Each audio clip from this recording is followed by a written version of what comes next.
This is by far the biggest fumble of the administration they've had thus far, and here's the reason why. Valuetainment founder Patrick Bet-David is here. All right, PBD, what did you think when Trump said, nah, Epstein's old news? You talking about Epstein? I think good to be back on with you, buddy, but this is what I will tell you. The #1 trending hashtag right now on X is Epstein. 2 million people have tweeted with the topic of Epstein. #2 is Nicki Minaj at 100,000. Comey's at 42,500. There is a reason why people are asking about this. This is by far, and I'm a supporter. 3 times I voted for this man.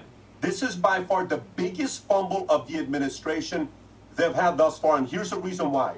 If you remember the president winning, he had a conversation with Fox News, the great Rachel Campos Duffy, and she asked, Mr. President, 9/11, yes. John F. Kennedy, yes. Epstein, he didn't say yes. He was a little bit hesitant of bringing that information out. Why? So why does his leadership team go out there and like, we have this information and we're going to release this and cash, and let me tell you what we have with Pam Bondi out of the state of Florida. She knew everything about Bondi, about Epstein. Why are you fumbling this? Why are you not having an emergency meeting together to conversate and say, hey, we're going to be on the same page with messaging on this?